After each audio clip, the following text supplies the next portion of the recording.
Artlist.io.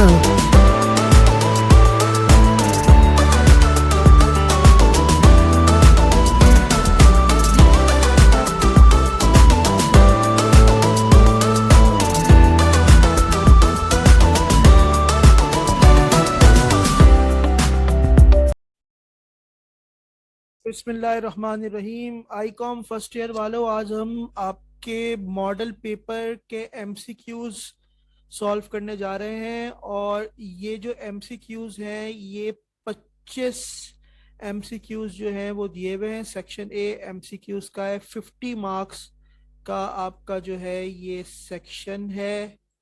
ये 50 marks आपके हैं और आपने जो है 25 एमसीक्यूज जिसमें आपको दिए जा रहे हैं। तो इसका मतलब ये है कि एक जो एमसीक्यू है वो 2 नंबर का है या 2 मार्क्स का है। तो इसको बड़े एहतियात से आपने करना है। अच्छा, ये सारे एमसीक्यूज आपके सिलेबस का ही पार्ट है। अब एमसीक्यूज को अटेम्प्ट करने के लिए ज़रूरी ये है कि जो चैप्टर आपने किया है उस चैप्टर के हवाले से आपको उसकी थ्योरी भी आनी चाहिए। दूसरा ये कि जो बुक्स आ रही हैं आजकल अकाउंटिंग के, उसमें एमसीक्यूज भी ज़्यादातर चैप्टर्स में, बल्कि सारी चैप्टर्स में एमसीक्यूज भी दिए हुए होते हैं। तो एमसीक्यूज के लिए ये है कि आपको थ्योरी आनी चाहिए। अगर खुदा ना खास्ता कोई ऐसा एमसीक्यू आ जाए जो उस बुक में जिसका आपने रट्टा लगाया हुआ है उसमें मौजूद ना हो, तो एटलीस्ट आपको कंसेप्ट तो क्लियर हो, तो आप उसको इजीली जो है उसको अटेम्प्ट कर लो। अच्छा जी, अब ये कह रहा है choose the correct answer for each from the given option. पहला जो दिया है वो accounting is often refer to as language of the business, schools, daily life और इंफॉर्मेशन टेक्नोलॉजी। तो हम बेसिक डेफिनेशन जो अकाउंटिंग की पढ़ते हैं वो दो होती है। एक तो ये है कि अकाउंटिंग जो है वो लैंग्वेज किसकी है, बिजनेस की। और दूसरी जो एक वो नॉर्मल हम डेफिनेशन देखते हैं कि accounting is an art of recording, classifying, summarising and interpreting financial transactions. तो अकाउंटिंग लैंग्वेज है बिजनेस की। Business transactions affects at least one account, maximum of 3 accounts, at least 3 accounts, at least 2 accounts. कम से कम 2 अकाउंट्स जो होते हैं उनको आपकी एक ट्रांजैक्शन हिट करती है या अफेक्ट करती है, जब भी तो हम उसको डबल एंट्री अकाउंटिंग भी कहते हैं। when the payment or receipt of cash is postponed, payment ना की हो आपने अभी और पैसा आपको ना मिला हो for a future date, future के लिए, यानी फ्यूचर में मिलेगा आपको, this transaction is said to be sale transaction. Cash transaction का मतलब होता है कि आपको फॉरन फॉरन कैश मिल जाए। सेल ट्रांजैक्शन भी नहीं है, परचेज ट्रांजैक्शन भी नहीं है, ये है आपकी credit transaction. The amount with which the trader start business is known as, सबको पता है कि ये कैपिटल होता है। हमारी नॉर्मल पहली एंट्री हम कैपिटल वाली बना रहे होते हैं जो जर्नलाइजिंग का क्वेश्चन आता है। द कैश और goods taken away by the owner from the business for personal use, personal use के लिए जो भी आप कैश निकाल लें या सामान निकाल लें उसको हम ड्रॉइंग्स कहते हैं। अच्छा जी, the following statement is incorrect. ये अकाउंटिंग इक्वेशन दिया, हमें पता है कि अकाउंटिंग इक्वेशन होती है assets is equal to liabilities plus capital या ओनर्स इक्विटी। तो ये वाली, ये थर्ड वाली और फोर्थ वाली ये जो है ये सही नहीं है। अगर हम देखें तो एसेट्स जो है वो लाइबिलिटीज प्लस कैपिटल, ये सही है। ये इनकरेक्ट मांग रहा है, इनकरेक्ट वाली मांग रहा है, ये सही है। अच्छा, एसेट्स में से कैपिटल निकाल दें, लाइबिलिटीज आ जाएंगी, ये भी सही है। अच्छा, उसके अलावा अगर हम एसेट्स में से लाइबिलिटीज निकाल दें तो कैपिटल आ जाता है, ये भी सही है। इनकरेक्ट थर्ड वाली है कि अगर हम लाइबिलिटीज और एसेट्स को ऐड करें तो कैपिटल आएगा, तो ये इनकरेक्ट है। उसने इनकरेक्ट मांगी है, उसने करेक्ट अकाउंटिंग इक्वेशन नहीं मांगी, तो इनकरेक्ट वाली थर्ड वाली है। फॉलोइंग करंट लाइबिलिटी नहीं है। Bank OD, bank overdraft current होती है, सैलरीज पेबल करंट होती है, अनअर्न्ड करंट होती है, मॉर्टगेज पेबल हमारी नॉन करंट या लॉन्ग टर्म लाइबिलिटी होती है। जब आप कोई चीज किसी को के पास गिरवी रखवा देते हो और फिर उससे पैसे ले लेते हो तो वो नॉर्मली 1 साल के अंदर अंदर उसकी पेमेंट आपने नहीं करनी होती। Following is the revenue, revenue unearned liability है, कमीशन रिसीवेबल एसेट है, कमीशन पेबल लाइबिलिटी है, अर्न कमीशन अर्नड जो है ये हमारा रेवेन्यू है।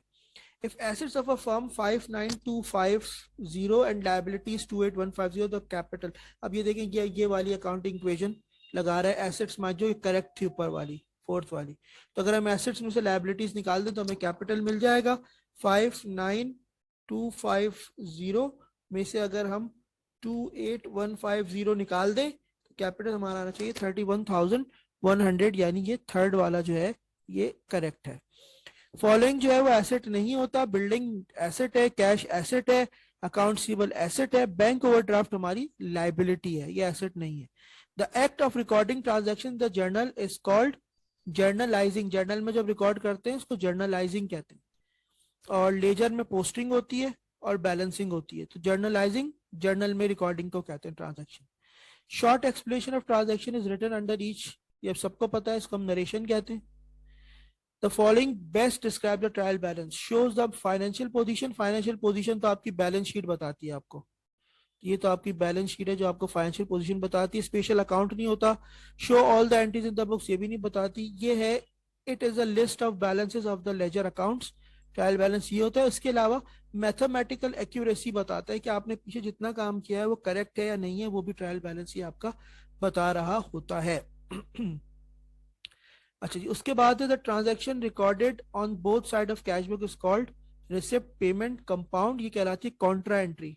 जब हम एक एंट्री बनाते हैं जिसमें बैंक डेबिट कैश क्रेडिट होता है या कैश डेबिट बैंक क्रेडिट होता है, तो वो कहलाती है कॉन्ट्रा एंट्री, जो कि कैश बुक के दोनों साइड्स पर रिकॉर्ड होती है। डेबिट क्रेडिट दोनों साइड्स पर जाती है। पेटी cash book is use for recording पेटी। पेटी का मतलब होता है छोटी मोटी। रिसिप्ट इसमें नहीं आती।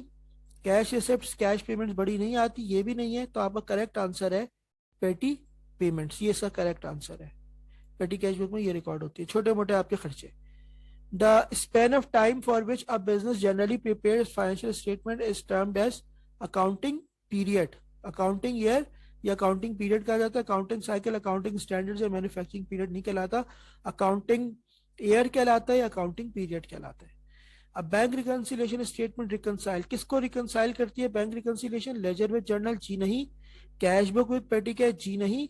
Bank statement with the cash book, control account is सबसे। तो ये बैंक स्टेटमेंट को आपकी कैश बुक के साथ रिकंसाइल करती है, ये कहलाती है बैंक रिकंसिलिएशन स्टेटमेंट।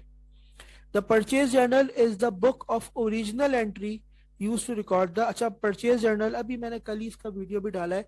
तो परचेज जर्नल जो है उसमें हम क्या रिकॉर्ड करते हैं? परचेज ऑफ गुड्स और मर्चेंडाइज ऑन क्रेडिट ओनली, ये रिकॉर्ड होता है। टेंजिबल एसेट नहीं आते, कैश की मर्चेंडाइज नहीं आती है और सेल नहीं आती। तो इसका मतलब परचेज जर्नल में सिर्फ क्रेडिट परचेज ऑफ मर्चेंडाइज या उधार पे जो आपने सामान खरीदा होता है वो आता है। The expenses incurred but have not been actually paid, expense तो हो गया लेकिन पे नहीं किया गया और करंट ईयर के एंड पर, तो ये कहलाते हैं अक्रूड एक्सपेंसेस। अनएक्सपायर्ड प्रीपेड होता है, प्रीपेड होता है। अनअर्न्ड रेवेन्यू जो होता है ये अलग लाइबिलिटी होती है, लेकिन वो एक्सपेंसेस जिनकी अदायगी नहीं की जाए। अनअर्न्ड रेवेन्यू एडवांस पेमेंट आप किसी से ले लो। अक्रूड एक्सपेंसेस जो होते हैं या इनको अनपेड एक्सपेंसेस कहते हैं, ये आपके वो एक्सपेंसेस होते हैं जो कि हो चुके होते हैं लेकिन इनकी अदायगी या पेमेंट अभी तक नहीं हुई होती। Revenue which has been earned, एक ऐसा रेवेन्यू जो कमाया जा चुका है in the current year but has not been receive, receive नहीं होता तो रिसीवेबल है। तो रिसीवेबल का दूसरा नाम होता है अक्रूड इनकम। ऐसा रेवेन्यू जिसको हमने अभी तक रिसीव नहीं किया उसको हम कहते हैं अक्रूड इनकम।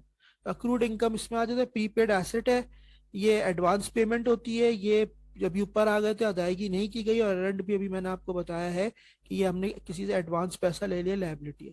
तो जो रेवेन्यू अभी तक हमने रिसीव नहीं किया उसको हम अक्रूड इनकम कहते हैं। अच्छा जी, अब if there is a net loss of 5,000, revenues are 55,000, then the expenses. हमें पता है कि अगर हम रेवेन्यू में से एक्सपेंसेस को लेस कर दें तो हमें जो है वो नेट प्रॉफिट या नेट लॉस मिल जाता है। यहाँ पे कह रहा है नेट लॉस, ये कह रहा है नेट लॉस। इसका मतलब है कि एक्सपेंसेस अगर रेवेन्यू से ज्यादा हो या आपका आंसर नेगेटिव आ रहा हो तो ये नेट लॉस है। तो अगर रेवेन्यू 55 के हैं और आपका लॉस 5,000 का है तो इसका मतलब है कि 5,000 आप इसमें ऐड कर दो। ये देखें, ये एक्सपेंसेस है और ये रेवेन्यू आपको दिया हुआ है। तो हम क्या करेंगे, हम अपने, अगर हमारा नेट लॉस है ये नेगेटिव वैल्यू है तो ये इधर आकर ये पॉजिटिव हो जाएगी, रेवेन्यू में ऐड हो जाएगा और हमें एक्सपेंसेस की वैल्यू मिल जाएगी। क्योंकि एक्सपेंसेस जब रेवेन्यू से ज्यादा होते हैं तो उसी सूरत में लॉस होता है। तो 55 प्लस 5 ये हमारे एक्सपेंसेस है 60,000 के। ये इस तरह करके हम इसको निकाल सकते हैं, ये आपका नेगेटिव वैल्यू है। Following is not a merchandise of a stationery shop. Stationery shop पे क्या क्या चीजें एज अ मर्चेंडाइज हो सकती हैं? बुक्स हो सकती हैं, कॉपीज हो सकती है, पेंसिल पेन हो सकता है, पेपर्स हो सकते हैं, रजिस्टर हो सकता है, स्टेपलर हो सकता है, लेकिन बाईसाइकिल नहीं हो सकती। तो बाईसाइकिल जो है वो स्टेशनरी शॉप की मर्चेंडाइज नहीं है। The capital account will not be affected. अच्छा, कैपिटल अकाउंट में इन चार में से किसका इफेक्ट नहीं पड़ता? इन्वेस्टमेंट कैपिटल बढ़ाती है, ड्राइंग कैपिटल कम करती है, नेट लॉस कैपिटल को कम करता है, फर्नीचर की परचेज का आपकी कैपिटल के ऊपर कोई इफेक्ट नहीं होता। The following item is not responsible for differences between cash book balance and bank statement. अच्छा, अब ये बैंक रिकंसिलिएशन वाली बात है। इंटरेस्ट बैंक रिकंसिलिएशन का पार्ट होता है, इफेक्ट डालता है, आउटस्टैंडिंग चेक इफेक्ट डालता है, डायरेक्ट डिपॉजिट, ये सारी बैंक रिकंसिलिएशन की जो चीजें आ रही हैं, जो फॉर्मेट का पार्ट है, ये तीनों वो है। लेकिन जब हम इक्विपमेंट खरीदते हैं कैश पर, कैश वाला इक्विपमेंट जो है वो उसका कोई ताल्लुक नहीं है हमारी बैंक रिकंसिलिएशन, क्योंकि बैंक रिकंसिलिएशन जो होती है वो कैश बुक के बैंक वाला जो कॉलम होता है उसका बैंक स्टेटमेंट के साथ लिंक होता है। तो अगर मैं कैश पर खरीद रहा हूं तो उसका तो मेरी बैंक से कोई लिंक नहीं है। तो इसका इसका मतलब ये है कि ये जो अमाउंट आएगी इक्विपमेंट परचेज ऑन कैश, ये जो है इससे कैश बुक बैलेंस और बैंक स्टेटमेंट पे के डिफरेंसेस में कोई फर्क नहीं पड़ेगा। This is a merchandising business. अब इसमें से मर्चेंडाइजिंग बिजनेस जैसे अभी हमने देखा, जिनमें सामान खरीदो फरोख्त होती है, ब्यूटी पार्लर में नहीं होता। ये वर्कशॉप है, यहाँ रिपेयरिंग हो रही है, स्टेट एजेंसी सर्विसेज दे रही है। मेडिकल स्टोर जो है आपका, ये मर्चेंडाइजिंग बिजनेस है। तो ये हमारे सारे एमसीक्यूज हो गए कंप्लीट। ऐसे जरा एक नजर इस पे भी डाल लेते हैं। सेक्शन बी में जो है आपके 30 मार्क्स का जो है वो आपके शॉर्ट है, और 20 मार्क्स का आपका जो है वो लॉन्ग है। तो 50 यहाँ से मिलेंगे। हमने एक वीडियो इस पर जो है वो अपलोड करा है, ये स्पेशल जर्नल वाला, तो वो भी आप हमारे चैनल पे देख सकते हैं। तो ये सारे एमसीक्यूज थे, कंसेप्चुअली हमने इस पे बात की। आई होप आपको ये वीडियो समझ आई होगी। बहुत बहुत शुक्रिया। अल्लाह हाफिज।